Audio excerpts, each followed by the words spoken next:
Hello students, I am CA Harshita Rizwani from HR Institute of Studies. Today we would be continuing chapter number 9 of Science for Standard A student. The name of the chapter is Reproduction in Animal. Okay, so in our previous session we have started this chapter. We have read what are the modes of reproduction, that was sexual or asexual. Now we are on the topic of sexual reproduction, right? So we have studied what are the male reproductive part, what is the female reproductive part, and the last topic that we did was fertilization. The fusion of male and female gamete is known as fertilization. And one more thing, the nuclei of both the gametes, the nuclei of sperm and the nuclei of egg combine and they form a single nucleus, and that single nucleus, that single cell is known as zygote. Okay, so we have ended our previous session upon this, right? That we have studied, the last topic that we have studied was zygote. So we would be further continuing the chapter after that. So let us begin. Page number 102. Last line. Did you know that the zygote is the beginning of a new individual? Okay. The process of fertilization is the meeting of egg cell from the mother and the sperm cell. Okay, this we have done in our previous session, that as egg from mother and sperm from father meet, so a new individual is born, and because of it the new individual has some characteristic of father and some characteristic of mother. Okay. अब जो अपना topic है वो है types of fertilisation. दो type के fertilisation होते हैं स्टूडेंट्स. अभी अपन जो पढ़ने वाले हैं वो है types of fertilization. Okay, fertilization के दो टाइप है. एक होता है इंटरनल फर्टिलाइजेशन और एक होता है एक्सटर्नल फर्टिलाइजेशन. तो इंटरनल और एक्सटर्नल फर्टिलाइजेशन क्या होता है उस पर थोड़ा फोकस करते हैं. अब इंटरनल वर्ड से ही पता चलता है अंदर, external bahar. So it became very simple to memorize कि internal fertilization take place inside the female body. Internal fertilization female body के अंदर होता है. जैसे आप सिंपल देखो, ह्यूमन बीइंग में बेबी जो बॉर्न होते हैं, मदर की वोम्ब होती है, मदर के वोम्ब में होता है, मदर के अंदर, फीमेल के अंदर बेबी होता है, तो दैट इज इंटरनल फर्टिलाइजेशन. अब आप बोलोगे बाहर कैसे होता है? हाँ होता है. कैसे होता है? We would be starting later. That is an external fertilization. So to start with, to begin with, हम ये पढ़ेंगे इंटरनल फर्टिलाइजेशन वो फर्टिलाइजेशन होता है जहाँ पे fertilisation inside the body of female body के अंदर होता है, inside. That is why it is called internal fertilization. Okay, internal fertilization humans में होता है, cow में होता है, dog, hens, इन सब में internal fertilization होता है. ठीक है? Okay, so एक बार इस चीज को देख लेते हैं. Internal fertilization and the other one is external fertilization. ठीक है? Internal fertilization कहाँ होता है? Inside वुमेन बॉडी, वुमेन के बॉडी के अंदर होता है इंटरनल फर्टिलाइजेशन. ठीक है? अच्छा चलो एक बार एक्सटर्नल फर्टिलाइजेशन भी कर देते हैं. फिर येलो बॉक्स में एक टेस्ट ट्यूब बेबी का कंसेप्ट है, वो भी मैं समझा दूंगी. लेकिन एक बार मैंने इंटरनल फर्टिलाइजेशन ले लिया तो मैं एक्सटर्नल फर्टिलाइजेशन कंप्लीट कर लेती हूँ. You will be surprised to know that in many animals fertilization take place outside the body of female. In this animal fertilization take place in water. अब आप कोई जान के सरप्राइज होगा कि काफी ऐसे ऑर्गेनिजम्स, काफी ऐसे एनिमल्स होते हैं जहाँ पे फर्टिलाइजेशन फीमेल बॉडी के बाहर होता है, अंदर नहीं बाहर होता है. That is external fertilization. अब एग्जांपल देख लेते हैं. ड्यूरिंग स्प्रिंग सीजन और रेनी सीजन, जब स्प्रिंग सीजन होता है या बारिश का मौसम होता है, फ्रॉग्स जो होते हैं, toads move to pond. Frog और टॉड्स पॉन्ड में मूव करते रहते हैं. When male female come together in water, जब एक ऐसा टाइम होता है male frog and female frog एक साथ मिल जाते हैं, the female lay hundreds of egg. जब वो लोग पॉन्ड में घूमते हैं, एक टाइम आता है जब मेल और फीमेल फ्रॉग आजू बाजू होते हैं, उस टाइम पे फीमेल जो फ्रॉग होते हैं बहुत सारे अंडे ले डाउन करते हैं. They lay hundreds of egg. Unlike hens egg, frog egg is not covered with the shell. Okay, frog का जो एग है उसमें शेल नहीं होता, हेन के एग में शेल होता है. हैन का जो अंडा होता है आपने देखा शेल होता है, व्हाइट शेल होता है, लेकिन फ्रॉग के एग में शेल नहीं होते हैं. बात ध्यान रखना, जो हैन का एग आपने जो व्हाइट एग देखा है उसमें व्हाइट कलर का शेल है, लेकिन जो फ्रॉग का शेल होता है, एग होता है ना, उसमें शेल नहीं होता. It is comparatively very delicate. बहुत डेलिकेट होता है, मतलब बहुत इजीली ब्रेक डाउन हो जाए उस टाइप का. बहुत डेलिकेट होता है, हार्ड नहीं होता. देखो आपको फिगर 9.7 दिख रहा होगा, एग ऑफ फ्रॉग एकदम डेलिकेट आपको दिख ही रहा है. The layer of jelly holds the egg together and provide protection to the egg. मतलब ये जो फ्रॉग का एग होता है जेली जैसा होता है, जेली लाइक सब्सटेंस होता है, और वो जेली लाइक सब्सटेंस एग के कंटेंट को होल्ड करके रखता है। As the eggs are laid, the male deposits sperm over them. जैसे ही एग ले डाउन करते हैं फीमेल, उस एग पे जो मेल है वो स्पर्म डिपॉजिट करता है। ये सब बॉडी के बाहर हो रहा है। Each sperm swim randomly in water with the help of long tail. हमने स्पर्म का स्ट्रक्चर पढ़ा था, head, middle part and tail, right. So जो भी स्पर्म होते हैं वो अपनी टेल की मदद से पानी में स्विम करते हैं। स्पर्म इन एग्स के कांटेक्ट में आता है, और जैसे स्पर्म इन एग के कांटेक्ट में आते हैं वहां पे हो जाता है fertilisation. This type of fertilisation जहाँ पे fusion of male and female gametes हो रहा है outside the body of female is known as external fertilisation. और ये टाइप का फर्टिलाइजेशन जो एक्वेटिक एनिमल है उसमें बहुत कॉमन है, फिश, स्टारफिश, ठीक है।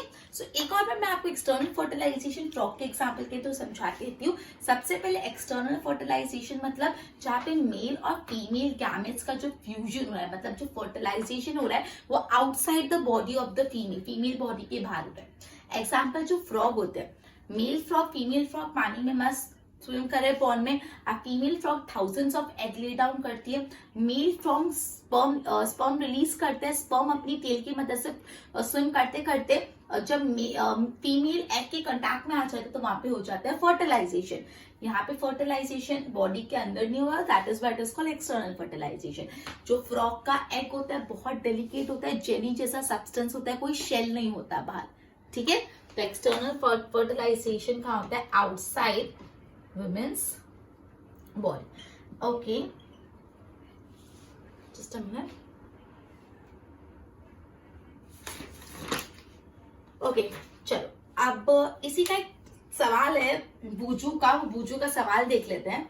Why do fish and frog lay eggs in 100 whereas a hen lay only 1 egg at a time? सवाल ये, जो फिश होते हैं, फ्रॉग्स होते हैं, वो बहुत सारे एग एक साथ ले डाउन करते हैं, दे ले डाउन हंड्रेड्स ऑफ एग, लेकिन क्यों ऐसा? जो हैन होते हैं वो 1 एग ही ले डाउन करता है। तो उसके सवाल का जवाब पीछे है। Though these animals lay hundreds of eggs and release millions of sperm, all the eggs do not fertilize and develop into new individual. भले मेल फीमेल बहुत सारे एग ले डाउन करते हैं और मेल बहुत सारे स्पर्म, लेकिन हर मेल और फीमेल के फ्यूजन से फर्टिलाइजेशन नहीं होता। This is because the eggs and the sperm get exposed to water movement, wind and rainfall. क्यों? इसका रीजन है कि ये जो एग होता है, ये जो एग होता है और जो स्पर्म होता है उसको वाटर मूवमेंट, रेनफॉल, विंड सब कुछ बेयर करना पड़ता है, ठीक है। And also there are other animal in the pond जो इस एग को खा जाते हैं। काफी ऐसे एनिमल्स भी होते हैं पॉन्ड में जो वो एग को खा जाते हैं। This production of large number of egg and sperm is necessary to ensure कि एटलीस्ट एक कुछ उनमें से कुछ का तो फर्टिलाइजेशन हो जाए। सवाल और जवाब समझ आए? वापस एक बार देख लें। बूजू का ये सवाल है कि क्यों जो फ्रॉग और फिशेस है, जो एक्वेटिक एनिमल होते हैं, मिलियंस ऑफ एग और हंड्रेड्स ऑफ एग और बहुत सारे स्पर्म रिलीज करते हैं, और क्यों हैन तो एक ही करता है? रीजन, जब पानी में एग और स्पर्म रिलीज हो रहे तो दो तकलीफें। पहली बात, उन लोगों को पानी के अंदर पानी का करंट, पानी का मूवमेंट सेंड करना पड़ता है, तेज हवा सेंड करनी पड़ती है, बारिश सेंड करनी पड़ती है, तो पॉसिबल कुछ एग और कुछ स्पर्म डिस्ट्रॉय हो जाए। एंड दूसरी बात, काफी पॉन्ड में दूसरे एनिमल है जो वो एग्स को खा जाते हैं, तो वो इसलिए इतने ज्यादा एग्स रिलीज और स्पर्म रिलीज करते हैं जिसमें से इतने में से कुछ का तो फर्टिलाइजेशन हो जाए। क्लियर है? रीजन क्लियर हुआ? चलो अब डेवलपमेंट ऑफ एम्ब्रियो करने से पहले I would like to come on the topic of test tube baby, जिसको यहाँ पे अपने टाइप ऑफ फर्टिलाइजेशन देखा। उसके बाद अपन ने सवाल देखा कि why frog and hen lays frog and fish lay down hundreds of eggs, और इसका जवाब मैं ऑलरेडी बता चुकी हूँ। इसके मेजर दो reason, wind, rainfall, water movement सहन करने पड़ते हैं। दूसरे एनिमल्स, पॉन्ड के दूसरे एनिमल उनको खा जाते हैं एग्स को, देखो, राइट। अब मैंने आपको बोला मैं आईवीएफ और टेस्ट ट्यूब बेबी की कंसेप्ट पे जाती हूँ। बहुत ज्यादा डिटेलिंग नहीं, बट थोड़ा जितना है I would try to explain you in the best possible manner. Bojo and Pahli teacher once told them in a class that in some women oviduct are blocked. अपन ने ये पढ़ा था कि वुमेन्स के रिप्रोडक्टिव ऑर्गन्स में एक oviduct होती है।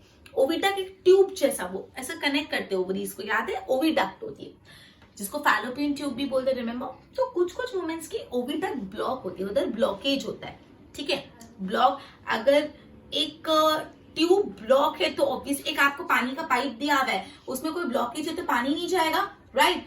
सो बोला है कि कुछ कुछ वुमेन्स का ओविडक्ट ब्लॉक होता है। These women are unable to bear babies because sperm cannot reach the egg for fertilization.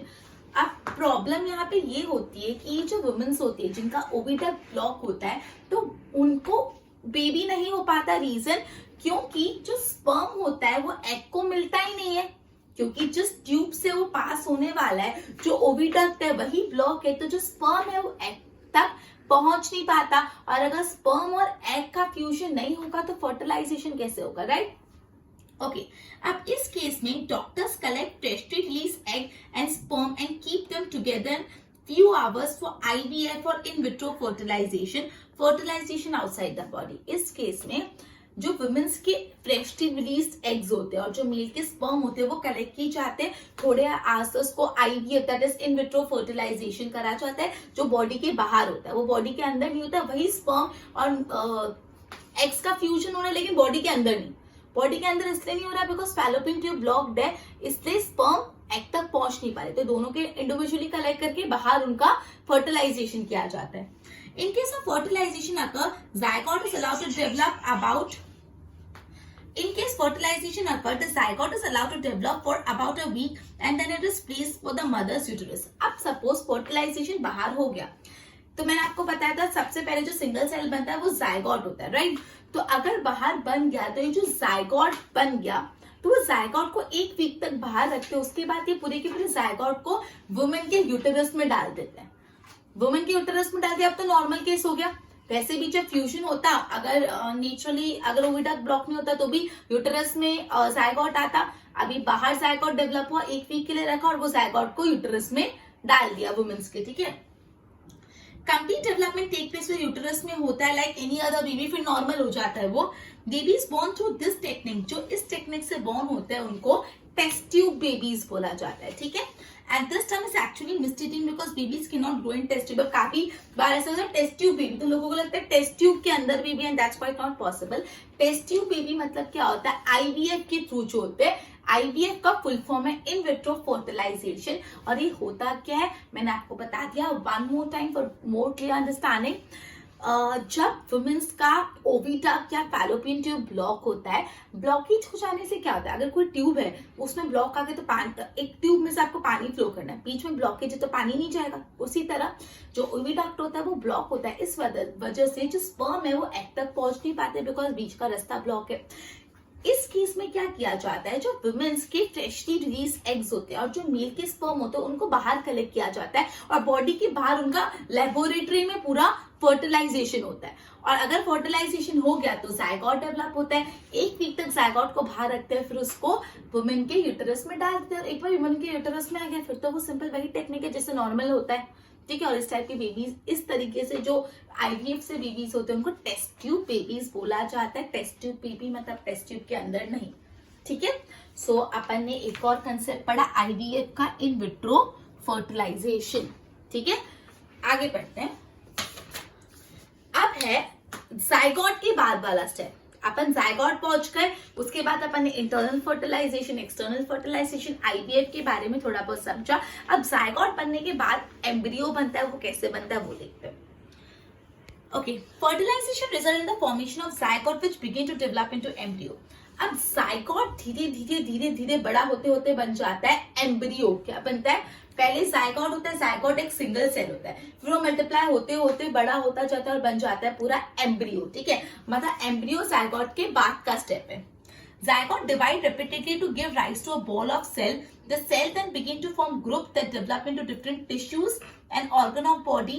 This developing structure is called embryo. मैंने आपको बताया था जायगोट बना, जायगोट एक सिंगल सेल होता है। अब वो धीरे धीरे डिवाइड होता है, मल्टीप्लाई होता है, उससे और सेल बनते हैं, सेल से टिश्यू बनते हैं, टिश्यू से ऑर्गन बनते हैं और धीरे धीरे स्ट्रक्चर फॉर्म हो जाता है बच्चे के छोटे बहुत हाथ पांव इन सब का, जिसको हम बोलते हैं embryo.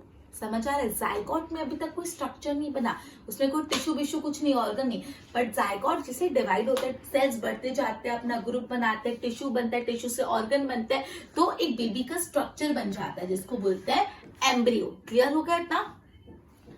The embryo get embedded in the wall of the uterus for further development. अब जो यूटरस की दीवार होती है, यूटरस की बाउंड्री होती है, वॉल, एम्ब्रियो उसमें पूरा लग जाता है और आगे उसका डेवलपमेंट होता है। ठीक है, ओके।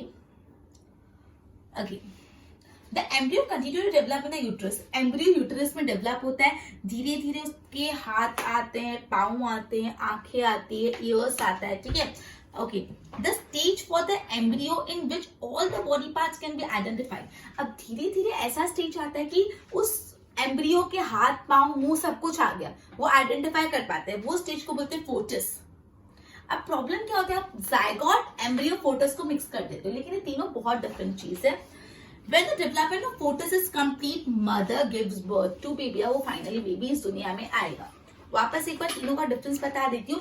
सबसे पहले जब मेल और फीमेल गैमेट्स का फ्यूजन हो रहा है तो एक सिंगल सेल बन जाता है जिसको बोलते हैं जायगोट। वो तो सिर्फ एक सेल, अभी तक उसमें कुछ नहीं हुआ। अब वो जायगोट धीरे धीरे डिवाइड हो रहा है, मल्टीप्लाई हो रहा है और वो अलग अलग सेल्स बन रहे हैं, सेल से टिश्यू बन रहे हैं, टिश्यू से ऑर्गन बन रहे हैं, थोड़ा बहुत उनका डेवलपमेंट हो रहा है जो बन जाता है एम्ब्रियो। अब जब सारे हाथ पांव सब ऑर्गन आ जाते हैं प्रॉपरली, तब वो बनता है फोटिस। ठीक है, और जब प्रॉपरली फोटस डेवलप हो गया तब वो मदर बेबी को बाहर बॉर्न करती है। ठीक है, clear? Internal fertilisation take place in hens also, but two hens give birth to babies like human being and cow, you know that they do not, then how are they born? Soon after fertilization, the zygote divides repeatedly and travels down to the oviduct. As it travels down, many protective layers are formed around it.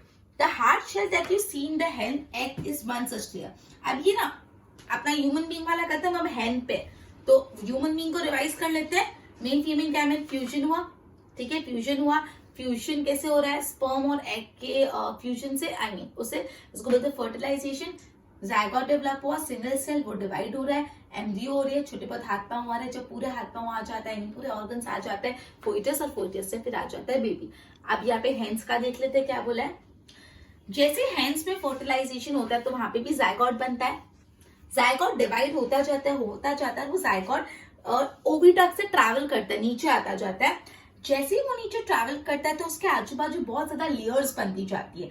और आपको पता है, आपने hence के egg में एक white colour का structure देखा है, वो व्हाइट कलर का स्ट्रक्चर इसलिए होता है, मतलब जब हेन में फर्टिलाइजेशन होता है, जायगोट बनता है, जायगोट ओविडक्ट के थ्रू नीचे आता है। वो नीचे आने के टाइम बहुत सारे लेयर्स उस पर चढ़ जाते हैं और बहुत सारे लेयर्स चढ़ने के कारण वो हार्ड शेल बन जाता है। ठीक है, after the hard shell is form around the developing embryo, egg finally laid the egg. The embryo take about 3 weeks to develop into चिक।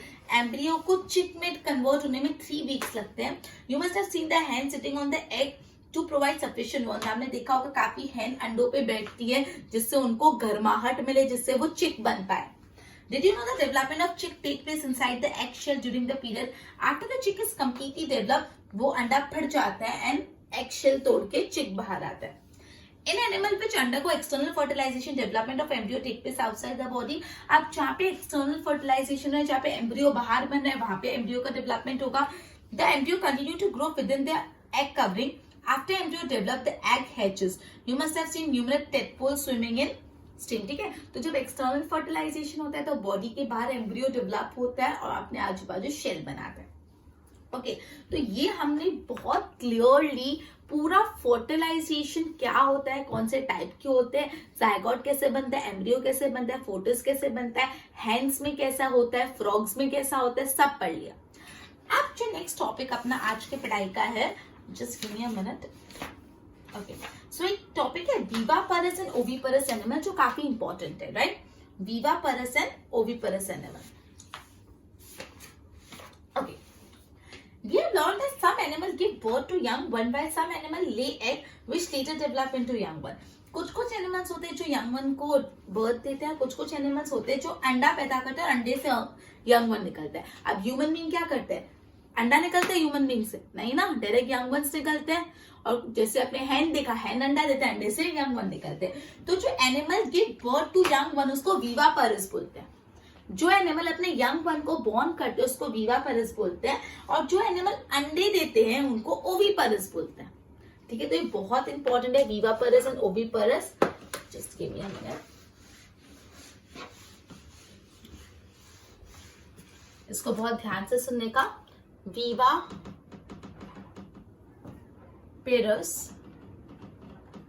And oviparous animal. So viviparous animal होते हैं that give birth to young ones, and oviparous animals वो होते हैं that lays egg। जो egg lay down करते हैं वो होते हैं ओविपरस, और जो यंग वन को बॉर्न करते हैं वो होते हैं विवापरस। ये बहुत क्लियर है ना। ओविपरस जो अंडे देते हैं एंड विवापरस जो यंग वन को बॉर्न करते हैं। Clear? Okay, the following activity would help you to understand. Try to observe. The eggs of few animal are easy to observe because their mothers laid them outside the body. These are example of oviparous. कोई animals के आप egg बहुत clearly देख सकते हो because वहां पे अंडे women's की body के बाहर होते हैं, तो वो oviparous होते हैं। But you would not able to collect the egg of dog, cow, cat. This is because they do not lay egg. The mother give birth to young one, और वो विवापरस होते हैं। बहुत कॉम्प्लिकेशंस में मत जाओ, बहुत ही आसान है। वर्ड जितना बड़ा, कंसेप्ट उतना छोटा। विवापरस, ओविपरस, तुम बोलोगे ये क्या है? ऐसा कुछ नहीं। विवापरस मतलब वो एनिमल्स जो यंग वन स्पॉन करते हैं, जो अंडे नहीं देते, जो एग ले नहीं करते, और ओविपरस वो एनिमल होते हैं जो एग ले करते हैं। ह्यूमन बीइंग क्या करते हैं? डायरेक्ट यंग वंस को बॉर्न करते हैं, दे आर विवापरस, और जो हैन होती है वो एग ले डाउन करते हैं, दे आर ओविपरस। क्लियर ना?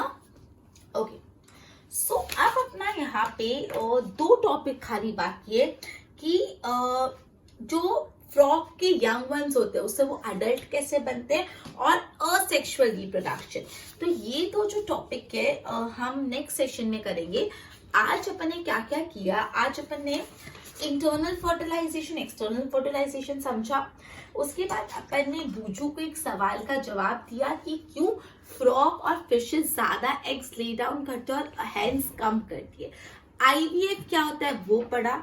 उसके बाद अपन ने पढ़ा कि एम्ब्रियो क्या होता है, एम्ब्रियो कैसे डेवलप होता है, फोर्टियस क्या होता है। फिर अपन ने हैन के एग में वो जो व्हाइट कलर का शेल है वो कैसे आता है वो समझा। उसके बाद अपन ने ये भी समझा कि जो फ्रॉग्स होते हैं उनका भी थोड़ा बहुत नॉलेज दिया अपन ने। ठीक है, एंड आफ्टर दैट हमने विवापरस और ओविपरस इस चैप्टर का काफी इंपॉर्टेंट और इजी कंसेप्ट है। क्या? सो आई होप आप लोग काफी क्लियरली समझ आया होगा। So I would be asking you some question before ending our session, and I'm sure that आप सही जवाब दोगे। And if कहीं प्रॉब्लम आ रही है, आंसर्स नहीं आ रहे, so you don't need to worry। अब आप इस वीडियो को देख लो, and I'm sure second time देखने के बाद आपको काफी क्लियर समझ आ जाएगा। Okay, so let us begin with the question answer round। First question, okay, a very simple one। Name the type of fertilization।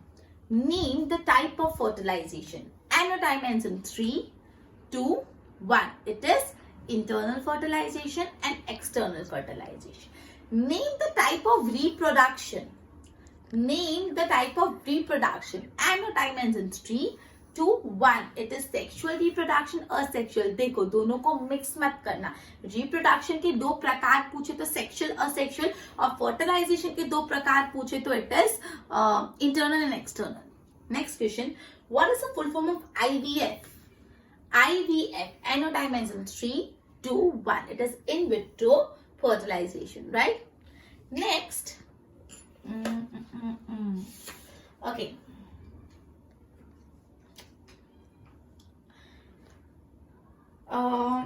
Whose egg is comparatively delicate? And your options are frog की hen.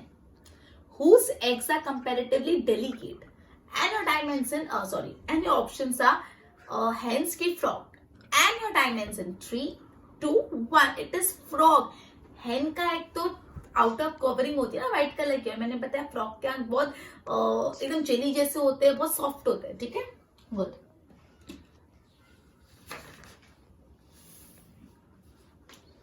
Okay, The stage of the embryo in which all the body part could be identified is called dash.